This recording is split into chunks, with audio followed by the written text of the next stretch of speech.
ओम श्री गणेशाय नमः। नारायणं नमस्कृत्य नरं चैव नरोत्तमं देवीं सरस्वतीं व्यासं ततो जयमुदीरयेत्। संक्षिप्त महाभारत अनुशासन पर्व अध्याय 692 से 694। अध्याय 692। बृहस्पति का युधिष्ठिर से प्राणियों के जन्म का प्रकार और पापों के कारण तिर्यक योनियों में जन्म लेने का क्रम बतलाना। युधिष्ठिर ने पूछा, पितामह, पृथ्वी पर रहने वाले मनुष्य किस बर्ताव से स्वर्ग में जाते हैं और कैसे बर्ताव से नरक में पड़ते हैं?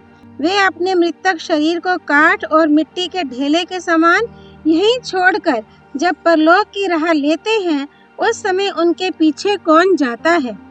भीष्म जी ने कहा, बेटा, ये उदार बुद्धि बृहस्पति जी यहाँ पधार रहे हैं, इन्हीं से इस सनातन गूढ़ विषय को पूछो। इन दोनों में इस प्रकार बात हो ही रही थी कि बृहस्पति जी वहाँ आ पहुँचे। धर्मराज युधिष्ठिर ने सभासदों सहित उनकी पूजा की और उनके पास जाकर इस प्रकार प्रश्न किया, भगवान, आप संपूर्ण धर्मों के ज्ञाता और सब शास्त्रों के विद्वान हैं, अतः बतलाइए, पिता, माता, पुत्र, गुरु, सजातीय, संबंधी और मित्र आदि में से मनुष्य का सच्चा सहायक कौन है? जब सब लोग मरे हुए शरीर को काट और ढेले के समान त्याग कर चल देते हैं, उस समय जीव के साथ परलोक में कौन जाता है?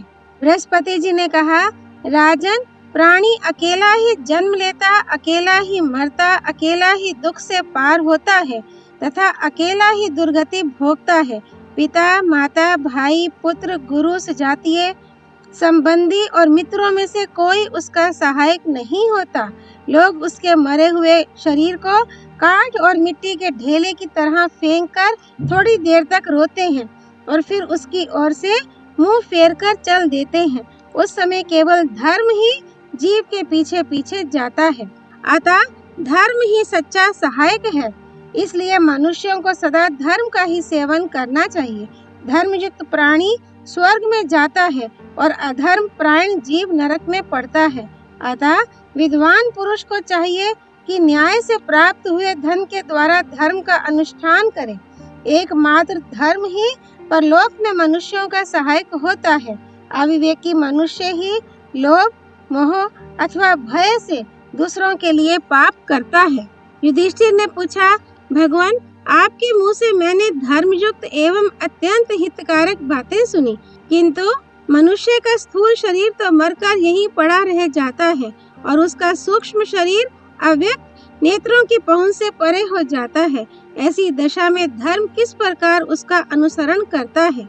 बृहस्पति जी ने कहा, धर्मराज, पृथ्वी, जल, अग्नि, वायु, आकाश, मन, यम, बुद्धि और आत्मा, ये सब एक ही साथ सदा मनुष्य के धर्म पर दृष्टि रखते हैं। दिन और रात भी संपूर्ण प्राणियों के कर्मों के साक्षी हैं। इन सब के साथ धर्म जीव का अनुसरण करता है। तत्पश्चात धर्माधर्म से युक्त प्राणी परलोक में अपने कर्मों का भोग समाप्त करके दूसरा शरीर धारण करता है। उस समय उस शरीर में स्थित पंचभूतों के अधिष्ठाता देवता पुनः उसके शुभाशुभ कर्मों को देखने लगते हैं। युधिष्ठिर ने पूछा, भगवान, अब मैं ये जानना चाहता हूँ कि इस शरीर में वीर्य की उत्पत्ति कैसे होती है? बृहस्पति जी ने कहा, राजन, इस शरीर में स्थित पृथ्वी, जल, अग्नि, वायु, आकाश और मन के अधिष्ठाता देवता जो अन्न भक्षण करके पूर्ण तृप्त होते हैं, उसी से स्थूल वीर्य की उत्पत्ति होती है। फिर स्त्री पुरुष का संयोग होने पर वही वीर्य गर्भ का रूप धारण करता है। युधिष्ठिर ने पूछा, भगवान, जीव त्वचा, अस्थि और मांसमय शरीर का त्याग करके जब पांचों भूतों के संबंध से पृथक हो जाता है तो कहाँ रहकर सुख दुख का अनुभव करता है? बृहस्पति जी ने कहा, भारत, जीव अपने कर्मों से प्रेरित होकर शीघ्र ही वीर्य का आश्रय लेता है और स्त्री के रज में प्रविष्ट होकर समयानुसार जन्म धारण करता है। गर्भ में आने के पहले वह सूक्ष्म शरीर में स्थित होकर अपने दुष्कर्मों के कारण यमदूतों के प्रहार सहता, क्लेश उठाता और दुखमय संसार चक्र में दुर्गति भोगता है। यदि प्राणी इस लोक में जन्म से ही पुण्य कर्म में लगा रहता है तो वह धर्म के फल का आश्रय लेकर उसके अनुसार सुख भोगता है। जो अपनी शक्ति के अनुसार बाल्यकाल से ही धर्म का सेवन करता है वह मनुष्य होकर सदा सुख का अनुभव करता है, किंतु धर्म के बीच में यदि कभी कभी वह अधर्म का भी आचरण कर बैठता है तो उसे सुख के बाद दुख भी भोगना पड़ता है। अधर्म परायण मनुष्य यमलोक में जाता है और वहाँ महान कष्ट भोगकर पशु पक्षियों की योनि में जन्म लेता है।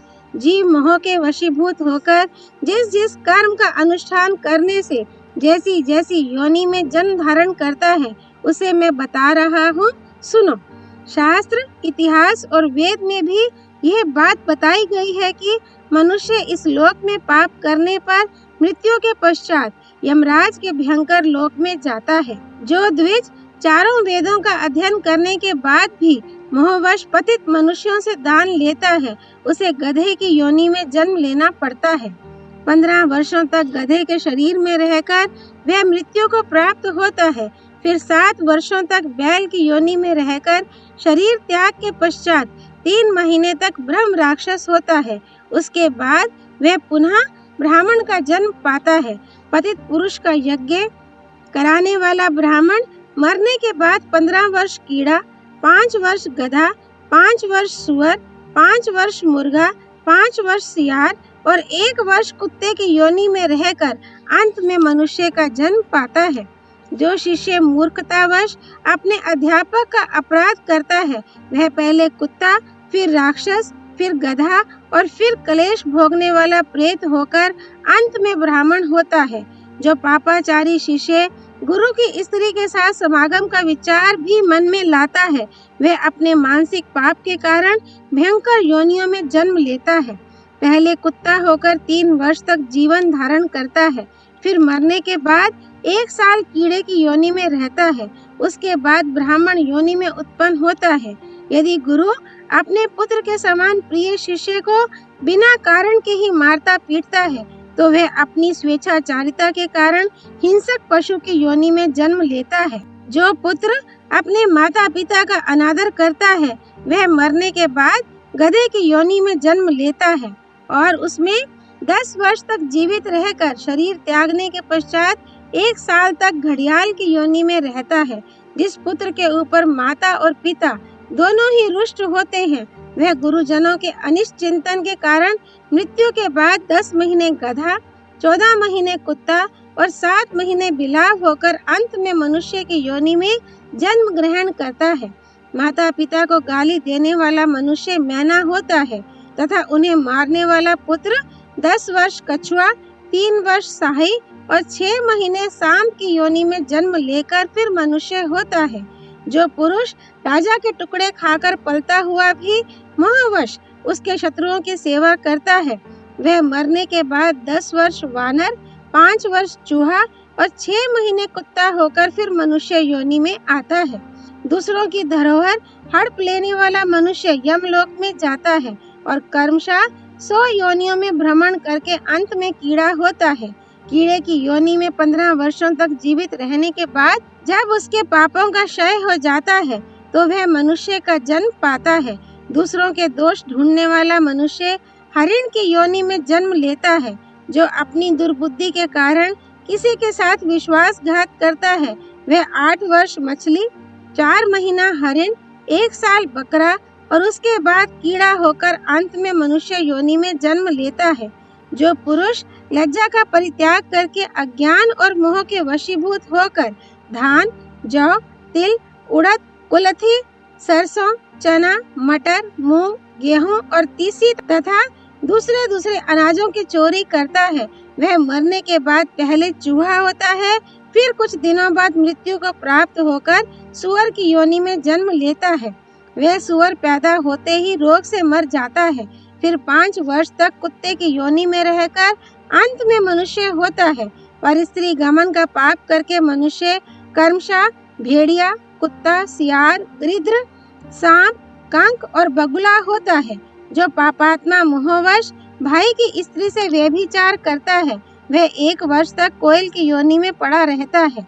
जो काम वासना की पूर्ति के लिए मित्र, गुरु और राजा की स्त्री के साथ बलात्कार करता है, वह मरने के पीछे 5 वर्ष सुअर, 10 वर्ष भेड़िया, 5 वर्ष बिलाव, 10 वर्ष मुर्गा, 3 महीने चींटी और 1 महीना कीड़े की योनि में भ्रमण करके पुनः 14 महीने तक कीट योनि में पड़ा रहता है। इसके बाद पापों का क्षय होने पर उसे मनुष्य योनि मिलती है, जो ब्याह, यज्ञ अथवा दान का अवसर आने पर मोहवश उसमें विघन डालता है।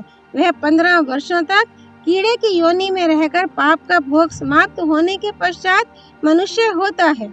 जो पहले एक व्यक्ति को कन्या दान करके फिर दूसरे को उसी कन्या का दान करना चाहता है, वह मरने के बाद 13 वर्षों तक कीड़े की योनि में रहकर पाप क्षीण होने के अनंतर पुनः मनुष्य होता है। जो देव कार्य अथवा पितृ कार्य न करके बलि वैष्णव देव किए बिना ही अन्न ग्रहण करता है, वह मरने के बाद 100 वर्षों तक कौवे की योनि में पड़ा रहता है। इसके बाद क्रमशः मुर्गा और सांप होकर अंत में मनुष्य का जन्म पाता है। बड़ा भाई पिता के समान आदरणीय है। जो उसका अनादर करता है उसे मृत्यु के बाद क्रौंच पक्षी की योनि में जन्म लेना पड़ता है। उसमें 1 वर्ष रहकर वह चीरक जाति का पक्षी होता है और फिर मरने के बाद मनुष्य योनि में जन्म पाता है। शूद्र जाति का पुरुष ब्राह्मण जाति की स्त्री के साथ समागम करके देह त्याग के पश्चात पहले कीड़े की योनि में जन्म लेता है, फिर मरने के बाद सुअर होता है। सुअर की योनि में पैदा होते ही वह रोग का शिकार होकर मर जाता है। उसके बाद कुत्ता होकर अपने पाप कर्मों का भोग समाप्त करके मनुष्य योनि में जन्म धारण करता है। मनुष्य योनि में भी वह एक ही संतान पैदा करके मृत्यु का शिकार हो जाता है और चूहा होकर शेष पापों का उपभोग करता है। कृतघ्न मनुष्य मरने के बाद यमराज के लोक में जाता है। वहाँ यमदूत क्रोध में भरकर उसके ऊपर बड़ी निर्दयता के साथ प्रहार करते हैं। उसे दंड, मुद्गर और शूल की चोट खाकर दारुण अग्निकुंभ, कुंभीपाक, 80 पत्रवन, तपी हुई बालों, कांटों से भरी हुई शालमली तथा अन्यान्य नरकों की भयंकर यातनाएं भोगनी पड़ती हैं।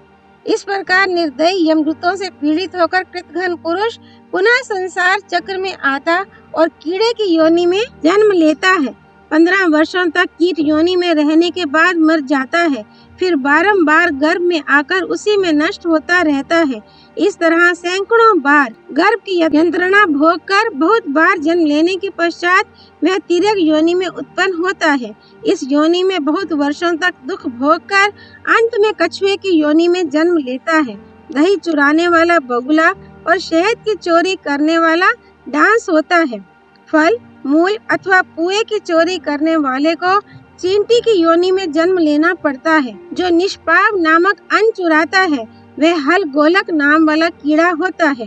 खीर की चोरी करने वाला तितर, भरा हुआ पुआ चुराने वाला उल्लू, लोहा चुराने वाला कौवा, कांसी का बर्तन चुराने वाला हारित नामक पक्षी, चांदी के बर्तन की चोरी करने वाला कबूतर, सोने का बर्तन चुराने वाला कीड़ा, ऊनी वस्त्र चुराने वाला क्रिकल, रेशमी वस्त्र का अपहरण करने वाला बतख, महीन कपड़ा चुराने वाला तोता, पट वस्त्र चुराने वाला हंस, सूती वस्त्र का अपहरण करने वाला क्रौंच, ऊनी वस्त्र, क्षौम वस्त्र तथा पाटंबर की चोरी करने वाला खरगोश, नाना प्रकार के रंग चुराने वाला मोर और लाल कपड़ों की चोरी करने वाला मनुष्य चकोर पक्षी का जन्म पाता है।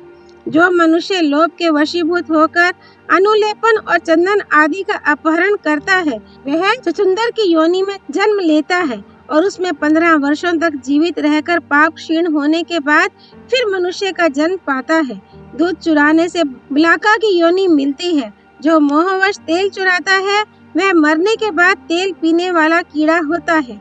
यदि कोई नीच मनुष्य धन के लोभ से अथवा चतुरता के कारण हथियार लेकर निहत्थे पुरुष को मार डालता है तो वह अपनी मृत्यु के बाद गधे की योनि में जन्म लेता है। 2 वर्ष गधे के रूप में रहकर देह त्याग के पश्चात सदा प्राणों के भय से उद्विग्न रहने वाला हरिण होता है।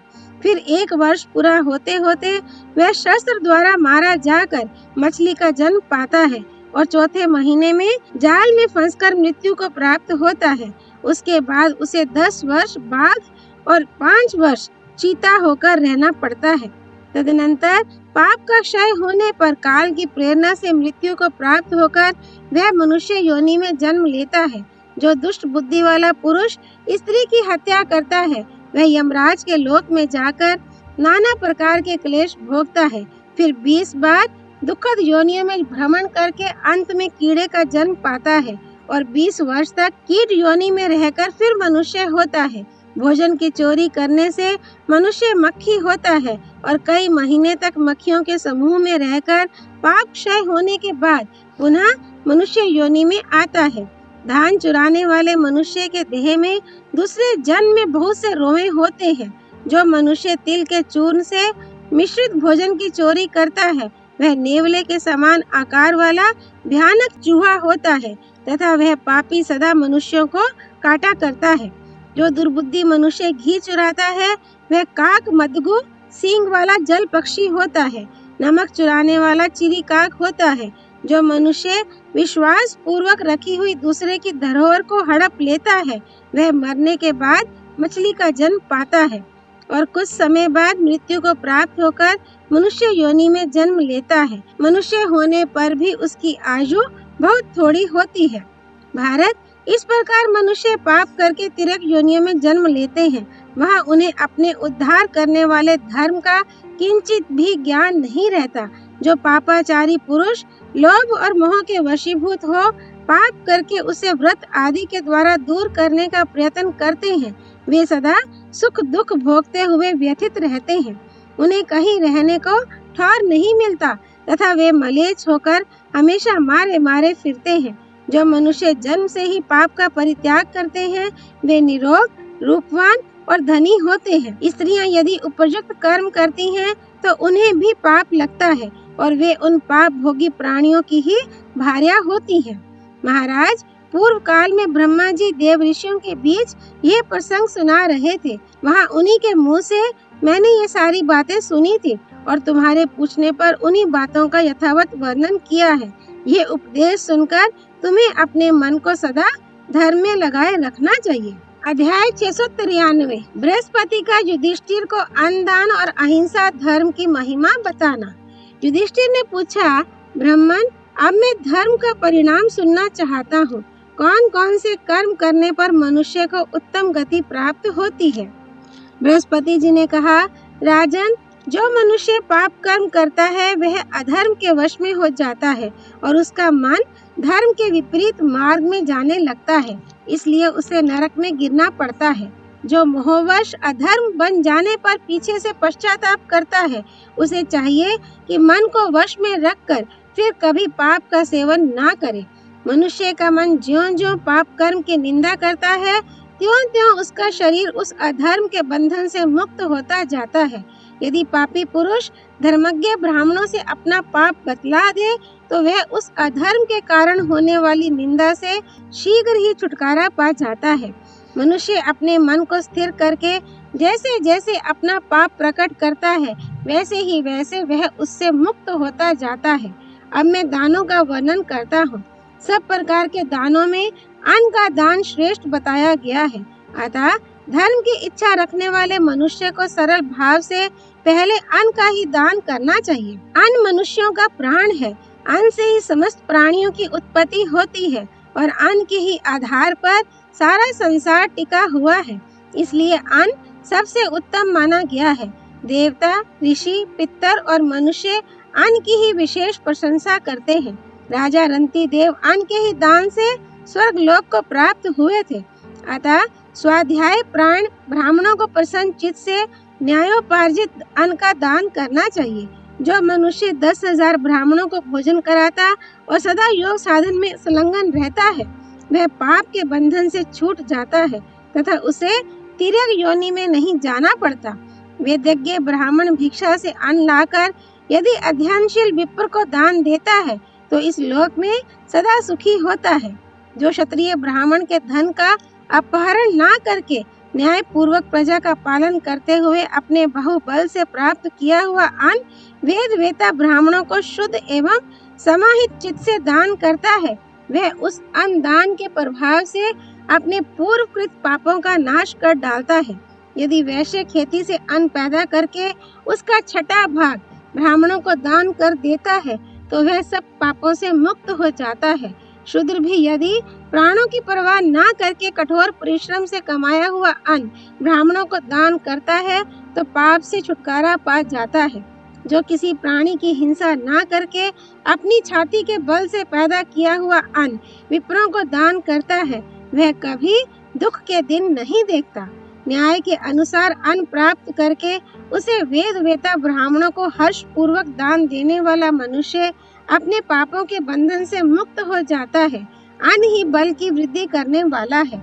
अतः इस संसार में अन्न का दान करने वाला मनुष्य बलवान होता है और सत्पुरुषों के मार्ग का आश्रय लेकर समस्त पापों से छूट जाता है। दाता पुरुषों ने जिस मार्ग को प्रवृत्त किया है उसी से विद्वान पुरुष भी चलते हैं। अन्न दान करने वाले मनुष्य वास्तव में प्राण दान करने वाले हैं। उन्हीं लोगों से सनातन धर्म की वृद्धि होती है। मनुष्य को प्रत्येक अवस्था में न्यायता उपार्जित किया हुआ अन्न सत्पात्र को दान करना चाहिए, क्योंकि अन्न ही सब प्राणियों का परम आधार है। अन्न दान करने से मनुष्य को कभी नरक की भयंकर यातना नहीं भोगनी पड़ती। अतः न्यायोपार्जित अन्न का सदा ही दान करना चाहिए। प्रत्येक गृहस्थ को उचित है कि वह पहले ब्राह्मण को भोजन कराकर पीछे स्वयं भोजन करने का प्रयत्न करे तथा अन्न दान के द्वारा प्रत्येक दिन को सफल बनावे। जो मनुष्य वेद, धर्म, न्याय और इतिहास के जानने वाले 1000 ब्राह्मणों को भोजन कराता है वह नरक और संसार चक्र में नहीं पड़ता। इस लोक में उसकी सारी कामनाएं पूर्ण होती हैं और मरने के बाद वह स्वर्ग में सुख भोगता है। राजन, अन्न दान सब प्रकार के धर्मों और दानों का मूल है। इस प्रकार मैंने तुम्हें यह अन्न दान का महान फल बतलाया है। युधिष्ठिर ने पूछा, भगवान, अहिंसा, वेदोक्त कर्म, ध्यान, इंद्रिय संयम, तपस्या और गुरु शुश्रूषा, इनमें से कौन सा कर्म मनुष्य का विशेष कल्याण कर सकता है? बृहस्पति जी ने कहा, भारत, ये सभी कर्म धर्मानुकूल होने के कारण कल्याण के साधन हैं। अब मैं मनुष्य के लिए कल्याण के सर्वश्रेष्ठ उपाय का वर्णन करता हूँ।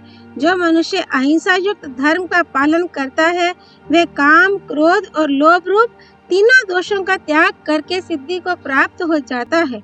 जो अपने सुख की इच्छा से अहिंसक प्राणियों को डंडों से पीटता है वह परलोक में सुखी नहीं होता।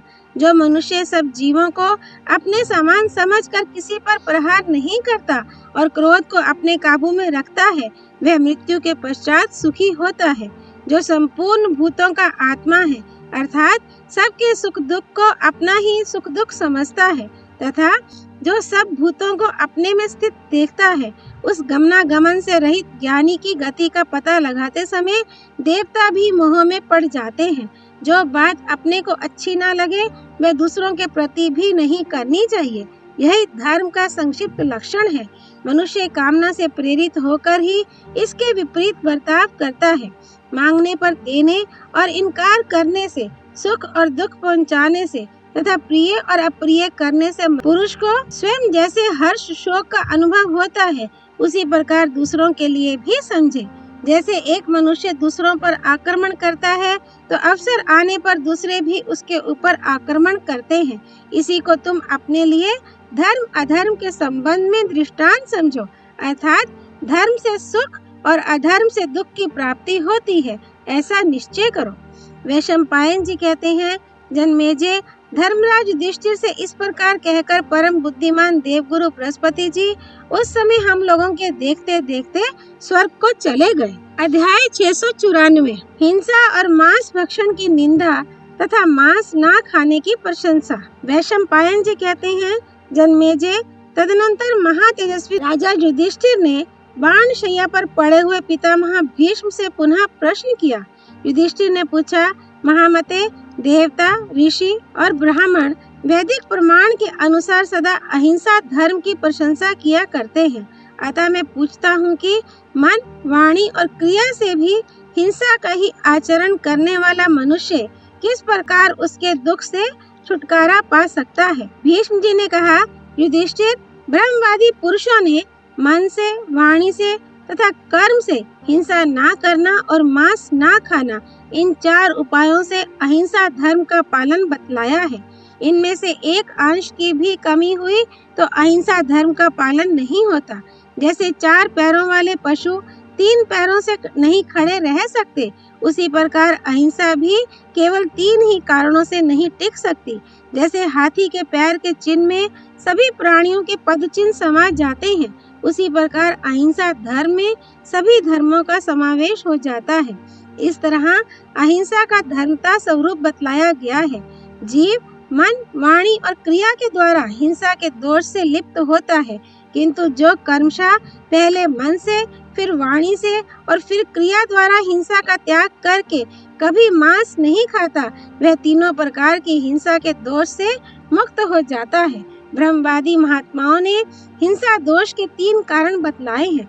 मन, मांस खाने की इच्छा, वाणी, मांस खाने का उपदेश और स्वाद, प्रत्यक्ष रूप में मांस का स्वाद लेना, ये तीनों ही हिंसा के आधार हैं। अब मैं मांस भक्षण के दोष बता रहा हूँ। जो अविवेकी मनुष्य मोहवश मांस भक्षण करता है, वह अत्यंत नीच माना गया है। जैसे पिता और माता के संयोग से पुत्र की उत्पत्ति होती है, उसी प्रकार हिंसा करने से पापी पुरुष को अनेकों पाप योनियों में जन्म लेना पड़ता है। जैसे जीव से जब रस का ज्ञान होता है तो उसके प्रति वह आकृष्ट होने लगती है, उसी प्रकार मांस का आस्वादन करने से उसके प्रति आसक्ति बढ़ती है। शास्त्रों में भी कहा है कि विषयों के आस्वादन से उनके प्रति राग उत्पन्न होता है।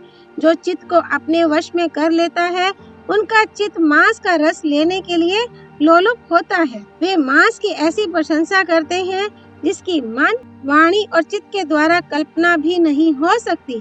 मांस की प्रशंसा करने से भी उसके खाने का पाप लगता है और उसका फल भी भोगना पड़ता है। कितने ही साधु पुरुष दूसरों की रक्षा के लिए अपने प्राण देकर अपने मांस से दूसरों के मांस की रक्षा करके स्वर्ग लोक में गए हैं। युधिष्ठिर, इस प्रकार 4 उपायों से जिसका पालन होता है, उस अहिंसा धर्म का प्रतिपादन किया गया। ये संपूर्ण धर्मों में ओतप्रोत है। युधिष्ठिर ने पूछा, पितामह, आपने अनेकों बार बतलाया कि अहिंसा सबसे बड़ा धर्म है, अतः मैं ये जानना चाहता हूँ कि मांस खाने से क्या हानि होती है और ना खाने से क्या लाभ पहुँचता है।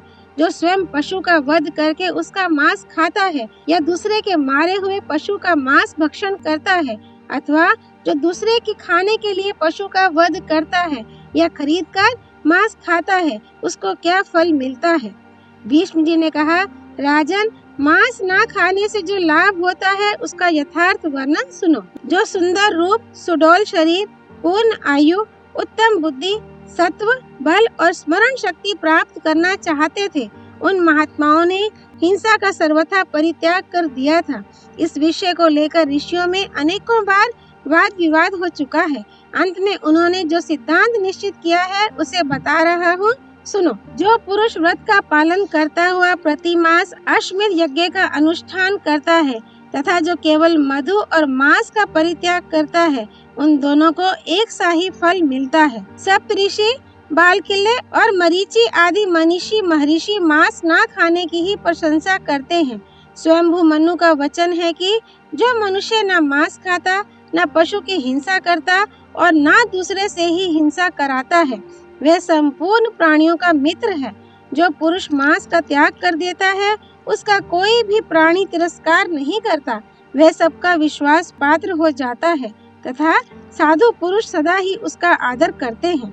धर्मात्मा नारद जी कहते हैं, जो दूसरे के मांस से अपना मांस बढ़ाना चाहता है, उसे अवश्य ही दुख उठाना पड़ता है। बृहस्पति जी का कथन है, जो मधु और मांस त्याग देता है, उसे दान, यज्ञ और तपस्या का फल प्राप्त होता है। मेरा तो ऐसा विचार है कि एक मनुष्य यदि 100 वर्षों तक प्रति मास अश्वमेध यज्ञ का अनुष्ठान करता है और दूसरा मांस ना खाने का नियम पालन करता है, तो उन दोनों का कार्य समान ही है।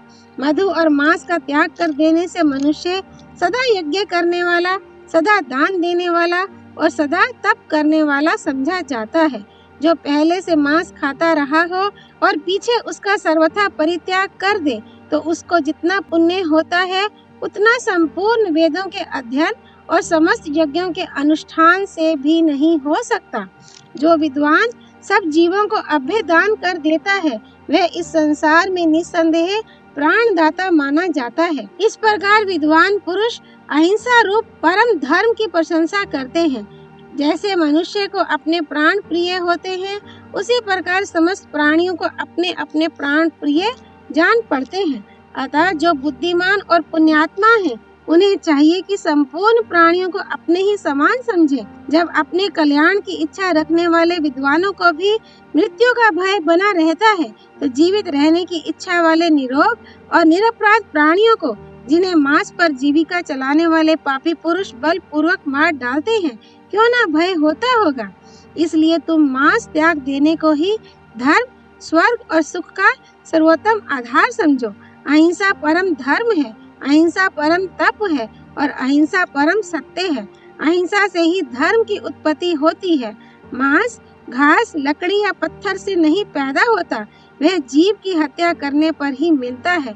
अतः उसके खाने में बहुत बड़ा दोष है।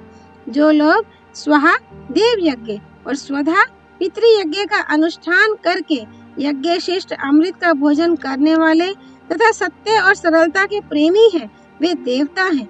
किंतु जो कुटिलता और असत्य भाषण में प्रवृत्त होकर सदा मांस भक्षण किया करते हैं उन्हें राक्षस समझना चाहिए। जो मनुष्य मांस नहीं खाता वह संकटपूर्ण स्थान, भयंकर दुर्ग और गहन वनों में रात दिन और संध्या के समय चौराहों और सभाओं में तथा हथियार उठाए हुए मनुष्यों, सर्पों और हिंसक पशुओं के बीच में पड़ जाने पर भी किसी से भय को नहीं प्राप्त होता। इतना ही नहीं, वह समस्त प्राणियों को शरण देने वाला और सबका विश्वास पात्र होता है। संसार में ना तो वह दूसरे को उद्वेग में डालता है और ना स्वयं ही उद्विग्न होता है। जगत में यदि मांस खाने वालों का अभाव हो जाए तो पशुओं की हिंसा करने वाला भी कोई ना रहे। हिंसक मनुष्य मांसखोरों के लिए ही प्राणियों का वध करता है। यदि मांस को अभक्ष्य समझकर सब लोग उसे खाना छोड़ दें तो पशुओं की हत्या स्वतः ही बंद हो जाएगी। हिंसा करने वालों की आयु क्षीण होती है, इसलिए अपना कल्याण चाहने वाले मनुष्य को मांस का परित्याग कर देना चाहिए। जैसे यहाँ हिंसक पशुओं का लोग शिकार खेलते हैं, उसी प्रकार जीवों की हिंसा करने वाले भयंकर मनुष्यों को दूसरे जन्म में सभी प्राणी क्लेश पहुँचाते हैं। उस समय उन्हें कोई संकट से बचाने वाला नहीं मिलता। लोभ से, बुद्धि के मोह से, बल वीर्य की प्राप्ति के लिए अथवा पापियों के संसर्ग में आने से मनुष्य की अधर्म में रुचि हो जाती है। जो दूसरों के मांस खाकर अपना मांस बढ़ाना चाहता है वह जहाँ कहीं भी जन्म लेता है चैन से नहीं रहने पाता। नियम पालन करने वाले महर्षियों ने मांस भक्षण के त्याग को ही धन, यश, आयु तथा स्वर्ग की प्राप्ति का प्रधान उपाय और परम कल्याण का साधन बतलाया है। कुंती नंदन, पूर्व काल में मैंने मार्कंडेय जी के मुख से मांस खाने के जो दोष सुने हैं उन्हें बता रहा हूँ, सुनो। जो जीवित रहने की इच्छा वाले प्राणियों को मारकर अथवा उनके स्वयं मर जाने पर उनका मांस खाता है वह उन प्राणियों का हत्यारा ही समझा जाता है। जो मांस खरीदता है वह धन से, जो खाता है वह उपभोग से तथा जो मारने वाला है वह शस्त्र प्रहार करके या फांसी लगाकर पशुओं की हिंसा करता है। इस प्रकार 3 तरह से प्राणियों का वध होता है। जो मांस को स्वयं तो नहीं खाता पर खाने वाले का अनुमोदन करता है वह भी भाव दोष के कारण मांस भक्षण के पाप का भागी होता है। इसी प्रकार जो मारने वाले को प्रोत्साहन देता है उसे भी हिंसा का पाप लगता है। जो मनुष्य मांस ना खाकर सब जीवों पर दया करता है उसका कोई भी प्राणी तिरस्कार नहीं करता, वह दीर्घजीवी और सदा निरोग होता है।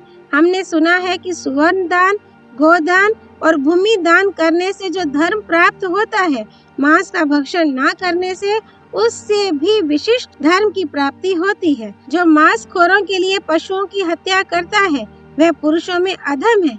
हिंसा का अधिक दोष घातक को ही लगता है, मांस खाने वाले को नहीं।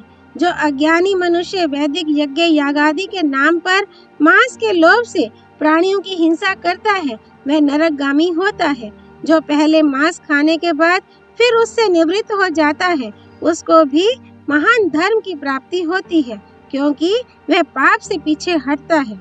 जो मनुष्य हत्या के लिए पशु लाता है, जो उसे मारने की अनुमति देता है, जो उसका वध करता है तथा जो खरीदता, बेचता, पकाता और खाता है, वे सब के सब खाने वाले ही समझे जाते हैं। जो मनुष्य परम शांतिमय जीवन व्यतीत करना चाहता हो, उसे दूसरे प्राणियों के मांस का सर्वथा त्याग कर देना चाहिए। मांस न खाने से सब प्रकार का सुख मिलता है। जो 100 वर्षों तक कठोर तपस्या करता है तथा जो केवल मांस का परित्याग कर देता है, वे दोनों मेरी दृष्टि में एक समान हैं। इस प्रकार अहिंसा ही सबसे उत्तम धर्म है। जो महात्मा इसका पालन करते हैं, वे स्वर्ग के निवासी होते हैं। जो सदा धर्म का आचरण करते हुए बाल्यकाल से ही मधु, मांस और मदिरा का त्याग कर देते हैं, वे मुनि कहलाते हैं। जो पुरुष मांस भक्षण के त्याग रूप इस अहिंसा धर्म का स्वयं आचरण करता और दूसरों को उपदेश देता है, वह पहले का महान दुराचारी होने पर भी कदापि नरक में नहीं पड़ता। जो मांस भक्षण के त्याग रूप इस परम पवित्र एवं ऋषियों द्वारा प्रशंसित विधि का सदा पाठ या श्रवण करता है, वह सब पापों से मुक्त हो जाता है तथा उसकी समस्त कामनाएं पूर्ण हो जाती हैं। इतना ही नहीं, इसके पाठ और श्रवण करने पर आपत्ति में पड़ा हुआ पुरुष आपत्ति से, कैद में पड़ा हुआ कैद से, रोगी रोग से और दुखी दुख से छुटकारा पा जाता है। इसके प्रभाव से मनुष्य तिर्यक योनि में नहीं पड़ता तथा उसे सुंदर रूप, संपत्ति और महान यश की प्राप्ति होती है। इस प्रकार मैंने ऋषियों की बताई हुई ये मांस त्याग की विधि बतलाई है। युधिष्ठिर ने कहा, पितामह, बड़े खेद की बात है कि संसार के ये निर्दयी मनुष्य महान राक्षसों की तरह अच्छे अच्छे खाद्य पदार्थों का परित्याग करके मांस का स्वाद लेना चाहते हैं। ये मालपुए, तरह तरह के साग और रसीली मिठाइयों को भी उतनी रुचि से नहीं खाना चाहते जितनी रुचि मांस के लिए रखते हैं। अतः मैं मांस न खाने से होने वाले लाभ और उसे खाने से होने वाली हानियों को पुनः सुनना चाहता हूँ। भीष्म जी ने कहा, बेटा, मांस न खाने में बहुत से लाभ हैं, मैं उन्हें बता रहा हूँ, सुनो। जो दूसरे का मांस खाकर अपना मांस बढ़ाना चाहता है, उससे बढ़कर नीच और निर्दयी मनुष्य कोई नहीं है। जगत में अपने प्राणों से अधिक प्रिय दूसरी कोई वस्तु नहीं है।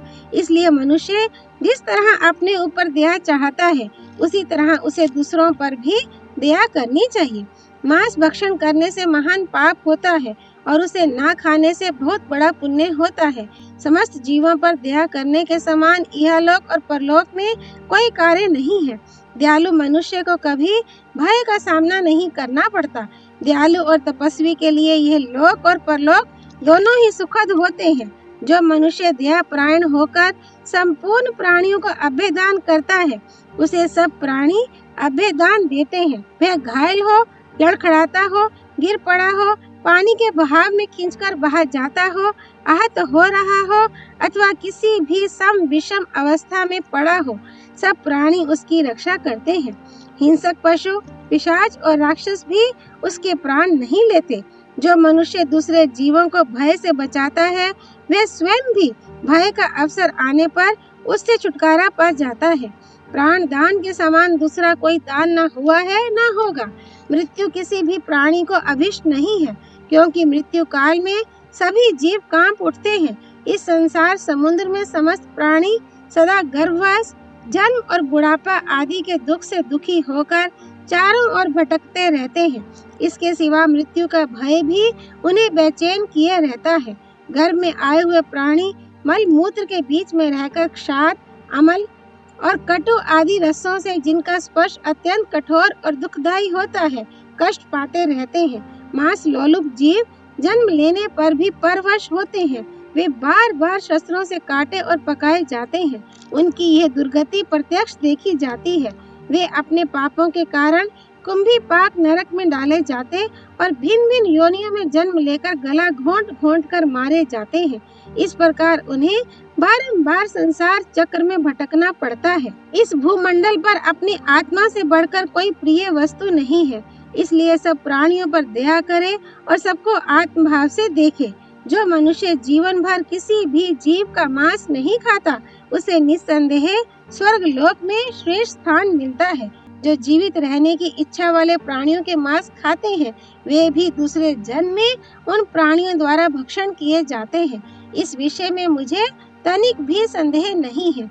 युधिष्ठिर, जिसका वध किया जाता है वह प्राणी कहता है, आज मुझे वह खाता है तो कभी मैं भी उसे खाऊंगा। यही मांस का मांसत्व है। इसे ही मांस शब्द का तात्पर्य समझो।